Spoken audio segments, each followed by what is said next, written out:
Hello and welcome to the trade setup. In this video we are looking at Bitfarms. It is time for another update, and on this chart we have been tracking this idea of a larger ABC structure to unfold, and this has been our primary interpretation, especially because within this supposed wave to the upside we could be looking for this to still unfold in a wave 3, but we would actually need to build an internal 5-wave pattern within this area, which I just generally don't find too likely, and we would also actually need to reach the ideal target for wave 3. That would be the 138.2% extension of the wave 1 at the $77.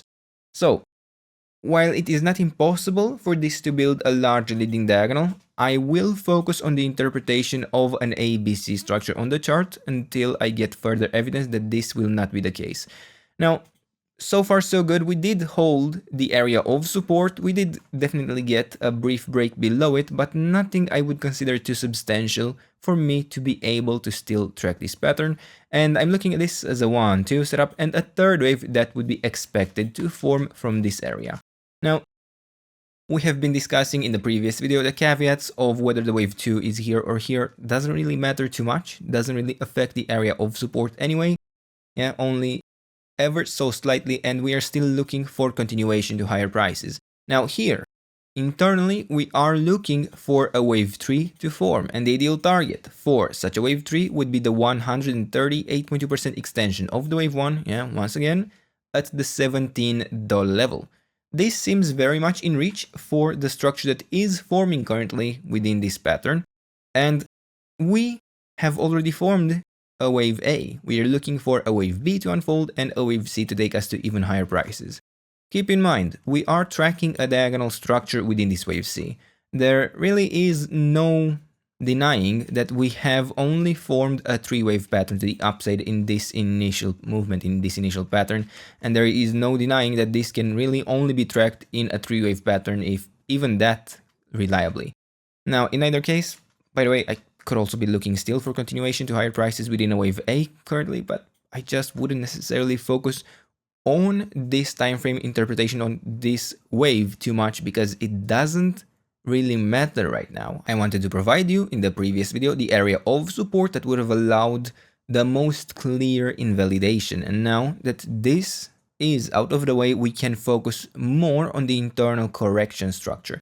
And there isn't necessarily much to add to this chart than what has already been presented, but within this structure we have had some developments that I find actually quite interesting. So initially we were tracking a potential 5-wave pattern to the downside.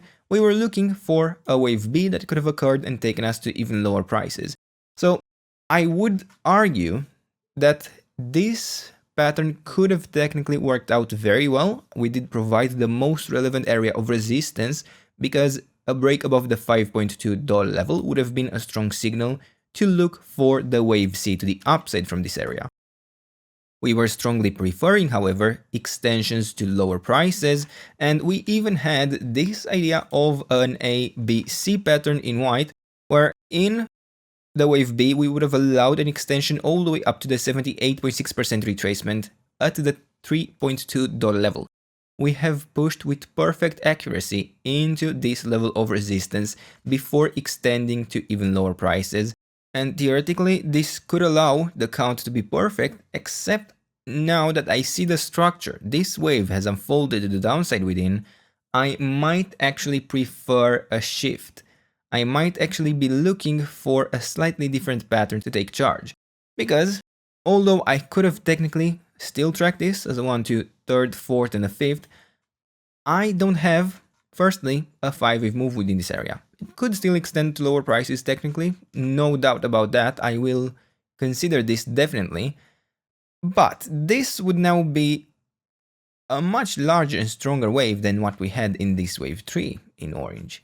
So I'm still looking for the same area of resistance that would have allowed an extension lower in white, but I would consider that perhaps this wasn't even an initial 5-wave move to the downside here. I'm considering this might have been a wave A in a 3-wave pattern instead. We would have had this as a wave B top and a wave C that is unfolding to the downside instead. So in such a scenario, I would track this instead as a 1, 2, third, fourth, and a fifth. So in either case, I would expect at least another low. Now, whether that is internally within this wave to the downside, which would be a wave C in that case, and I get a 5-wave pattern, I would be looking for another low, or whether it is within this idea of a wave 3 bottom being in place and getting a wave 4 and a 5th wave to complete the structure.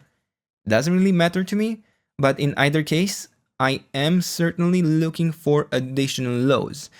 Now, depending on which structure unfolds, and to be honest, I might actually even prefer to leave on the chart this idea of an ABC structure in white. So in this wave C, I would have a specific area of resistance I would be tracking for continuation lower because I would need to see a complete 5-wave structure. In such an idea, I would be watching the levels between the 23.6% retracement all the way up to the 61.8% retracement. So for me, the last level of resistance in such a structure, in such an interpretation, is the $2.3 level. A break above that would not really allow me to track this interpretation anymore, not reliably anyway. And then, for the idea of an extension to lower prices in, let's say, a blue structure, or yeah, perhaps green might look better here, might be more visible, we would be watching a very similar area of resistance in fact. So we are still watching a wave 4 within an ending diagonal. In either case, this would allow us to look at the levels between the $2 all the way up to the $2.5. Now, if we look internally in what has formed to the upside so far, we don't necessarily see any significant difference between the 50% retracement in white and the line in green, that is the 38.2% retracement, but we did actually react perfectly to the 38.2% retracement, which is the ideal target for a wave 4. However, keep in mind the proportions we have built this wave to the upside within. If we only form such a push and we extend directly lower, this would certainly be still part of our current wave to the downside. If we extend in a proportion similar with what we had in this wave 2, well, certainly in something like an ABC structure, I would have strong difficulties actually still tracking this within the white interpretation. So right now, I do have to say, based on the internal pattern in this area, I might prefer the white scenario, but based on the larger structure, which is often more reliable, I would prefer the green interpretation. Nonetheless, we are still looking for lower prices. I would consider this structure still incomplete in either case. And in case you didn't see the previous video, I don't find this pattern, I don't find this chart as a high probability structure. I don't find this interpretation for continuation to higher prices as a high probability area of support, or even as a trade setup really.